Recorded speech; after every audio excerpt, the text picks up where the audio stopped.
American Symphony. From director Matthew Heineman comes a portrait of a married couple, musician Jean-Baptiste and author Suleika Jouad, a meditation on art, love, and the creative process, now available on Netflix. WNYC, independent journalism in the public interest. 93.9 FM and AM 820. NPR News and the New York Conversation.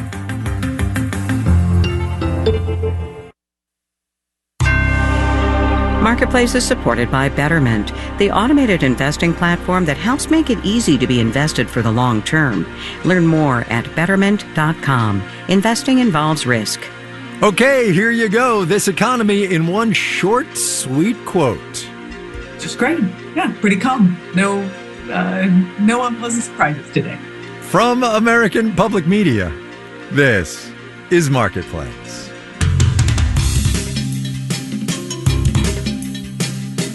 Marketplace is supported by Drexel University, whose model of experiential education infuses academics with real experience, yielding impactful results. More at drexel.edu.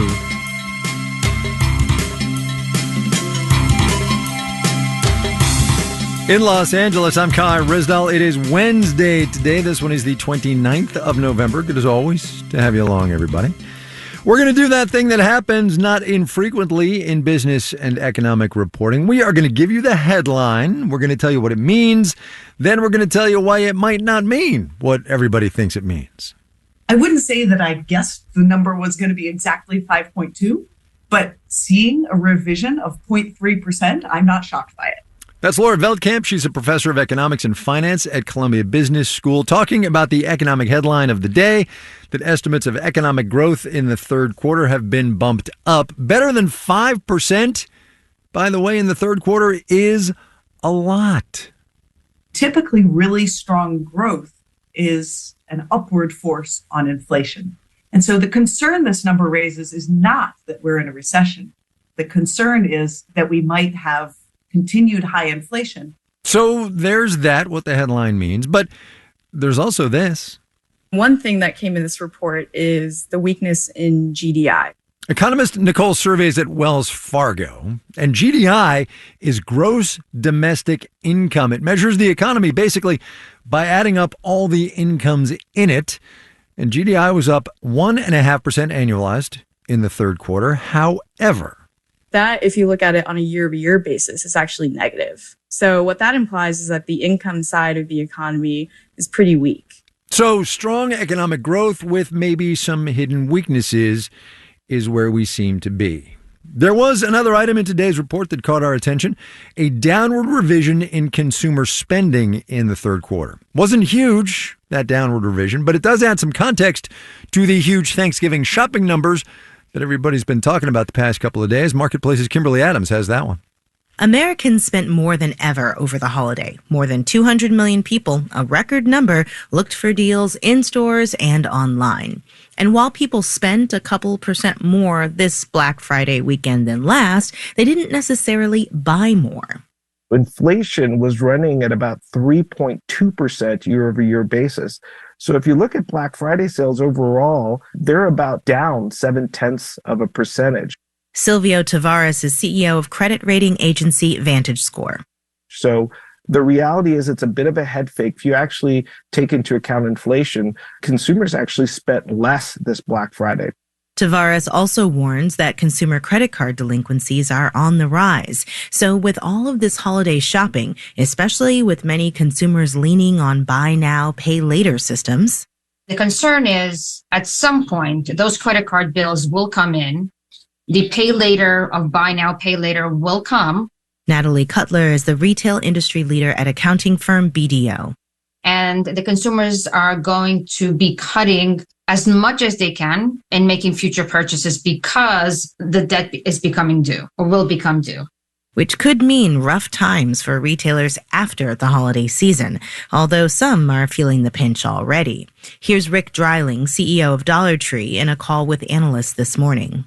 Similar to what other retailers have reported, we experienced softening trends throughout the quarter as lower-income consumers responded to the accumulated impact of inflation and reduced government benefits.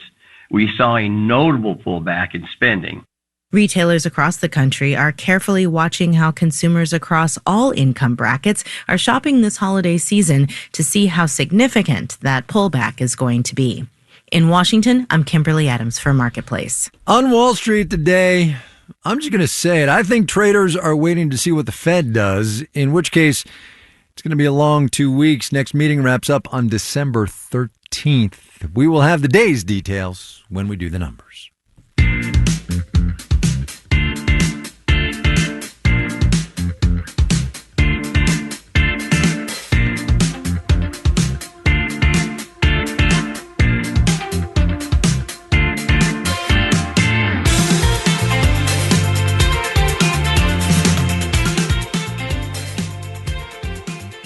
Well, we'll go to mission control last. I'll show you the spacecraft first. All right. I'll show you the spacecraft first. I love my job. Do what you love, right? I'm in a warehouse in El Segundo, California, southwest of downtown LA, out by the airport. All right, so this is very clean room looking. That's right. Right, kind of? It's got spotless white floors, high ceilings, headquarters of a company called Varda Space Industries. Here's the spacecraft and the reentry capsule. So right. If it fits, it ships. All right. So this is life size, right? That's right. This is the real deal.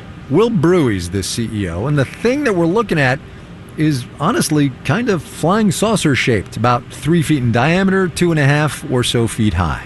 We're looking at the reentry capsule, and inside here is the drug manufacturing module. So we manufacture the pharmaceuticals in space because removing gravity allows us to make medicines you otherwise couldn't on Earth. Catch that? They make medicines in space. Pharmaceutical companies pay Varda to do experiments in orbit in the hopes of finding new drug formulations.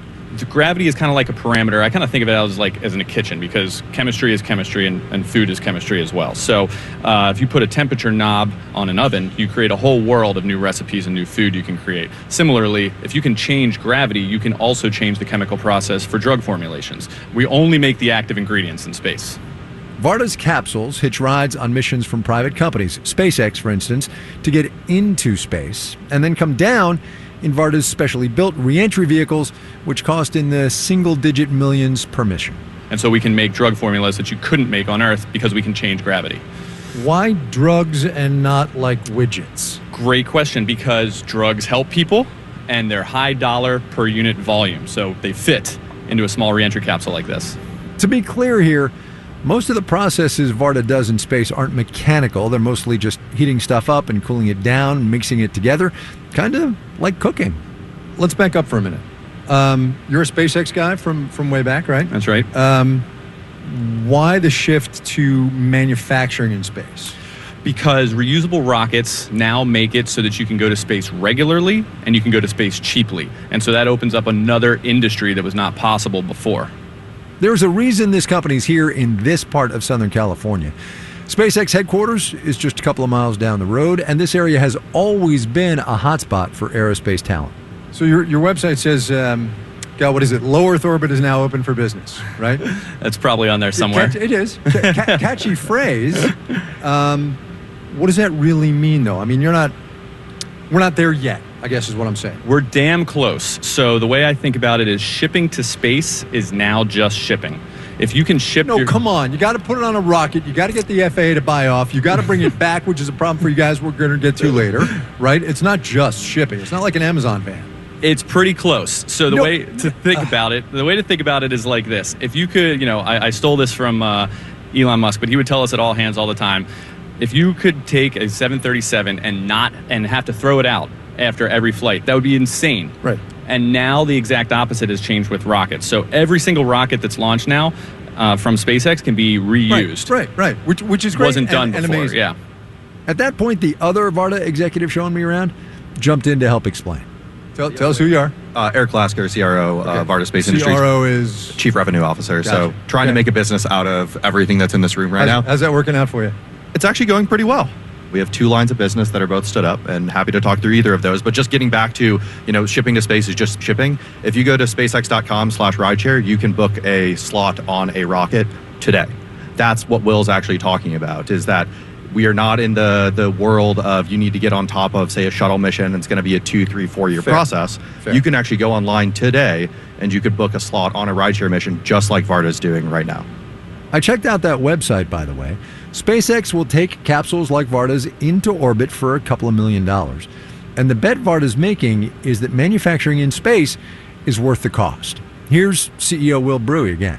Pharmaceutical companies are our customers. And by turning off gravity, we open up the envelope of possible drug formulas. And so we can offer a formula to a customer. For example, if right now you can only administer a drug through an IV bag, you can manufacture it in space, create smaller crystals so that you can get that through a shot. And so you're changing the patient experience and improving it that way with microgravity. Gotcha. Yeah, exactly. Over on the pharma side, it's not inventing new molecules that say don't exist right now. It's taking those molecules that exist on Earth that have really been through the drug discovery process and reformulating them. So it's that formulation step where gravity really comes in. And you guys build this capsule? We did. Okay. Several of them, yeah. All right. One of them's in orbit right now. Well, we're going to get there in a minute. Actually, we're going to get there right now. Because you got to bring this stuff back. Absolutely. And if you can't get it back, it's not much use to you, right? You do the science up there, but if you can't get it back, you're screwed, right? Correct. And you have one up there that you don't have, and I understand there's now a thing called a re-entry permit from the FAA, and you guys don't have one of those? Not yet, but we're working on it right now. Varda's been around for a little bit more than 3 years. They've got 80 employees, and their first capsule went into orbit on a SpaceX rocket this past June. They had planned to bring it down at a military test site in Utah a couple of months later until the FAA said, not so fast. So that gets me to the bigger question. How concerned are you about the regulatory process for space, right? Not so much the getting up there part, but now the getting back there part, right? Because people are up there, you want to get them back, regulations be damned, right? But you got this science experiment, you got to get it back, and the FAA says, oh no, you got to fill out Form B14/2. Form B is a killer. Right? I know, I heard. I did my research. Yeah. So Part 450 is the governing reentry license from the FAA. I'm not worried long term because it is essentially paperwork at this point, but from a physics perspective, totally fine. Are you guys a rocket company or a science company? Oh, great question. So we are a reentry company, first and foremost, and really a life sciences company from a customer perspective. Our customers, they don't care that we're going to space. They just know that we can turn off gravity, so we have a unique way to manipulate chemical systems. But at the end of the day, that's what they care about most. This industry is brand new. Regulatory agencies like the FAA are still figuring out how to deal with companies like Varda as they invent new ways to commercialize space. All right, roll with me on this question. Please. I'm a space aficionado from way back, and I'm sure you certainly are. I don't know about you. Okay, all right. So this is a false romanticism question, but doesn't this take a little bit of the romance out of space? I will answer your question with a romantic answer. So I think that right now, if you live in Kansas, the International Space Station is actually closer to you than an oil rig. But an oil rig feels closer because it's part of the day-to-day economy. So I think when we have day-to-day flights to space to bring back drugs, it'll feel like part of the economy, and we will bring the stars to us. I think your children and our children's children will think of space as like the ocean in that way. It's a big, vast thing close to us, not us actually going to the stars. How long did it take you to come up with that? I just thought of it on the spot. Oh, bull! You asked me. It's really good. It's really good. I don't buy that you just thought of it, but it's really good. All right, welcome to Mission Control, where Wendy runs the show. Oh, here we go. And also the rest of the building. Hi. Hi. I'm Kai. Nice to see you. How are you? Good. How are you? Good, thanks. You get to hold the microphone now. Oh, great. Hello. Tell me who you are and where we are.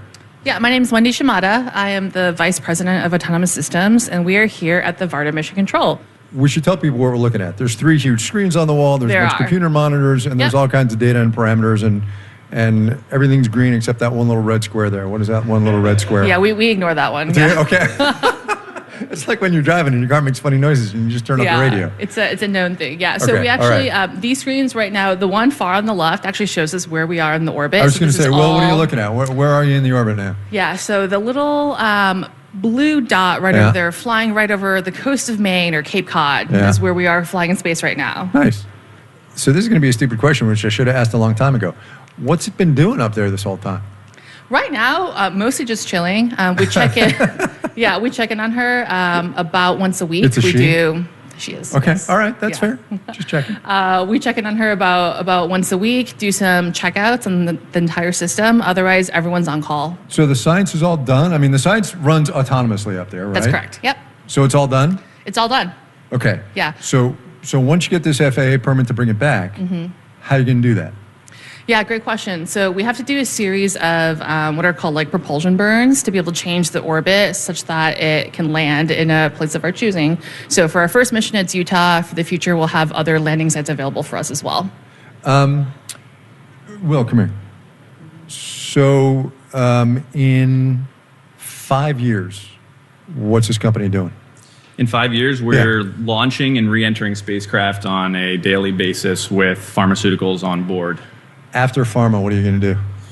Well, I'll tell you this. The pharmaceutical industry is large. I don't see us moving outside of pharma for at least 5 to 10 years. But that being said, there are other industries that we can leverage a lack of gravity for. Give me some for instances. For instance, fiber optic cables. You can make some fiber optic cables with less attenuation, meaning that light shines farther and more efficiently through them if they're manufactured in microgravity. Another is silicon wafers. So you can make more perfect wafers, less imperfections if they're grown in microgravity. And these are all products of the International Space Station that has done research over the last 20 years, like any other national lab, but there hasn't been a commercial off-ramp for all of that research until Varda. Where'd Varda come from? Varda is the name of a elvish queen from one of the Tolkien books, the Silmarillion. She manufactures the stars, so it seemed like an appropriate name for a manufacturing and space business. Was that you or one of your co-founders? That was my co-founder, Delian, yeah. Thanks a lot. Really appreciate it. Super cool. Super interesting. A little postscript here, by the way. They are still waiting on that permit to bring down the first capsule in Utah. Next couple of missions, though, they're going to land in Australia.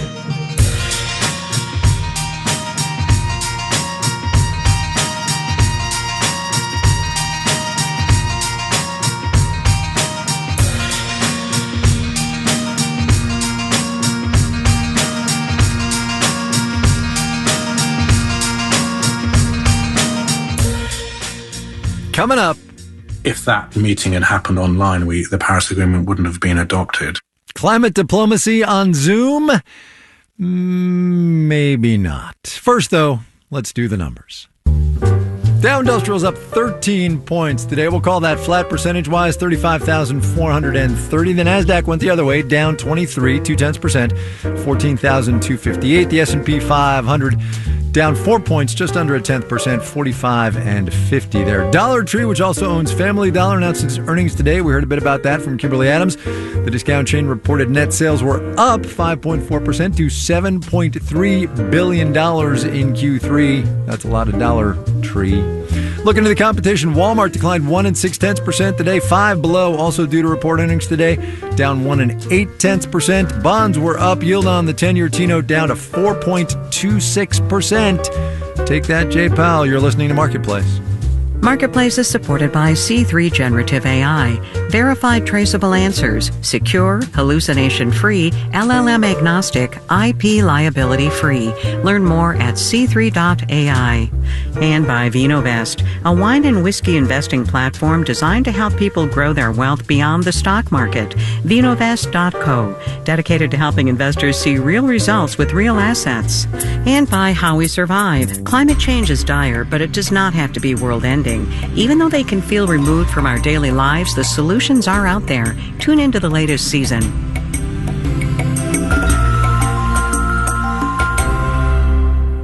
Support for WNYC comes from City National Bank, which believes that business should be personal. City National's relationship managers are committed to knowing their clients' banking needs so they can help achieve their goals. More at cnb.com.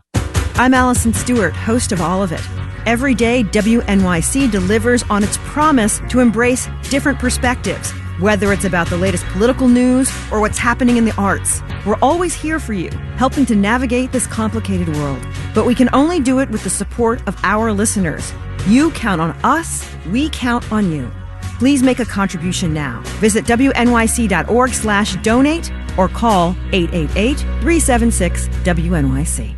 You're listening to Marketplace on WNYC. In the 7 o'clock hour of All Things Considered, new data from the CDC shows that life expectancy in the U.S. is starting to recover after it dropped during the pandemic. But despite the gains, it still lags behind pre-pandemic times.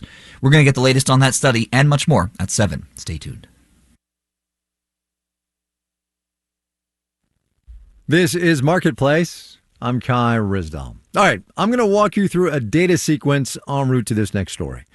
In 2021, sales of hybrid, plug-in hybrid, and straight-up fully electric vehicles were 8.5% of all new light-duty vehicle sales in this economy. In 2022, it was 12.3%. So far this year, 15.8%. And in the third quarter of this year alone, 17.7%.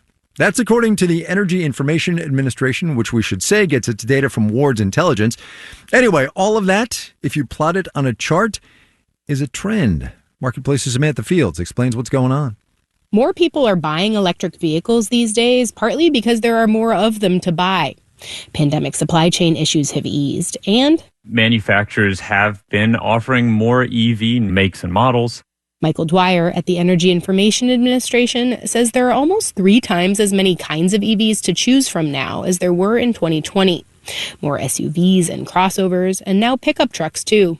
A space that hasn't had any electric options at all until last year. Car companies are also making more hybrids, says Stephanie Brindley at S&P Global Mobility. Honda, for example, is getting more aggressive about making sure that they have more CR-V hybrids available. Toyota has more and more models that are hybrid only. And she says hybrids appeal to a different kind of person than EVs do. Today, electric vehicles are still being sold primarily to innovator and early adopter buyers. You have a whole mainstream buyer out there who's interested in participating more, but not necessarily ready to take the full leap.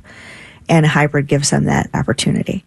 Most EVs on the market now are also luxury models and more expensive upfront than hybrids and gas-powered cars. But Jessica Transick at MIT says prices have come down this year. You see 20% drops, 10%, 5%. Some of that is improvement in the underlying technology. Some of that is what's called forward pricing, where companies are pricing strategically in order to gain market share. But for EVs to be more accessible to more people, she says, we're going to need more affordable entry-level models to come out. And that's just starting to happen. I'm Samantha Fields for Marketplace. There's almost nothing as affordable as a good podcast. Good thing we've got one then. Platform of your choice, of course, or marketplace.org. Check it out.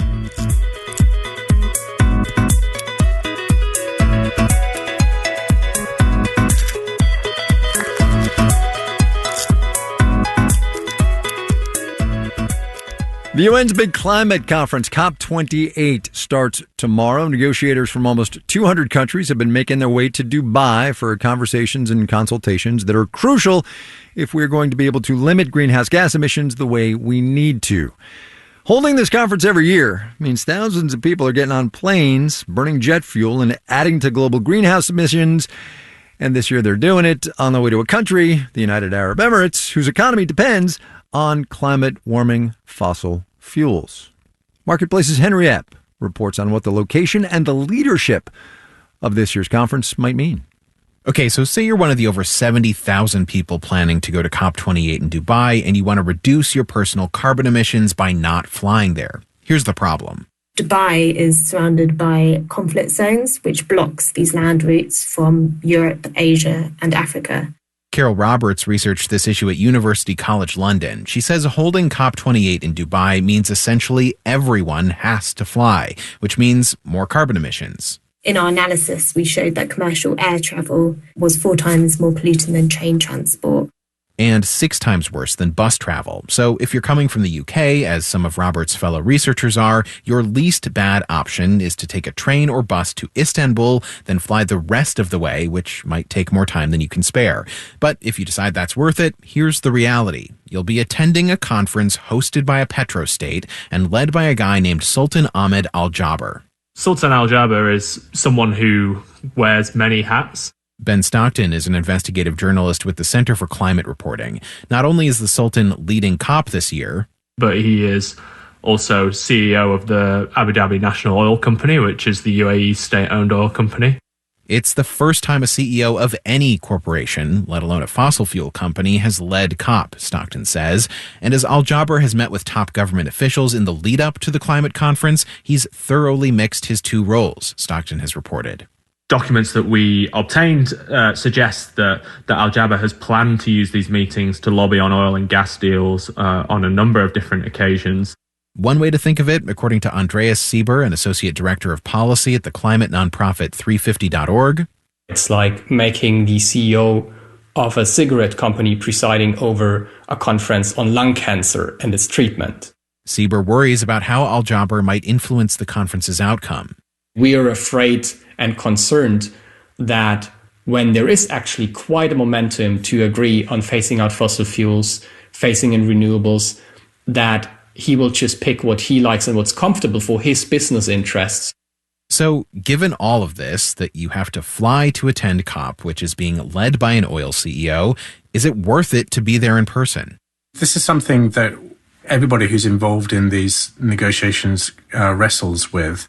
Kaveh Gillenpour is Vice President of International Strategies at the Center for Climate and Energy Solutions. He's concluded that, yes, it is worth it, because as he's learned through working as a negotiator at past COPs, most of the actual negotiating happens outside the official meetings. By the time you actually sit down behind your country flag and negotiate, a lot of the work has been done. And if you're not there, you won't be party to any of that. You're kind of seeing the product of a lot of work that's been happening in the corridors.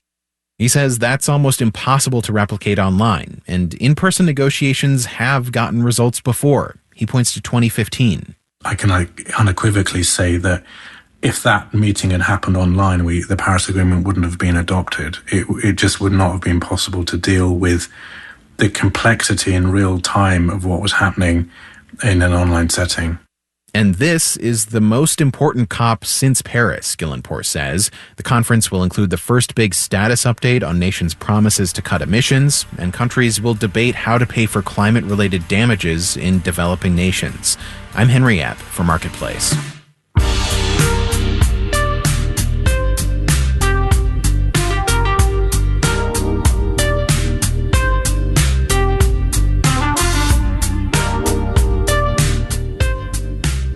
This final note on the way out today, if you're looking for one quote, just a single sentence to sum up the economic mood in this country right now, look no further than today's beige book, The Federal Reserve's once every 8 weeks anecdotal look at this economy, divided up by regional Federal Reserve Bank districts.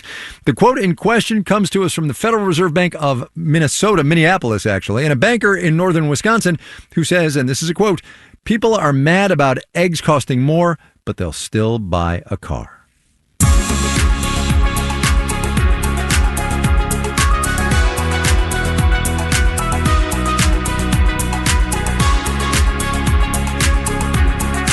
Marketplace is supported by Odoo, focused on providing all-in-one open-source business management software with fully integrated applications for every business need. More at odoo.com. And by Schwab. Schwab offers investors choices like full-service wealth management, self-directed investing options, and trading on Thinkorswim. More at schwab.com. All right, we got to go. Here is your moment of economic context, a quick follow-up to a story Henry Epp did for us last week. OPEC Plus is set to meet tomorrow, production cuts being the main agenda item.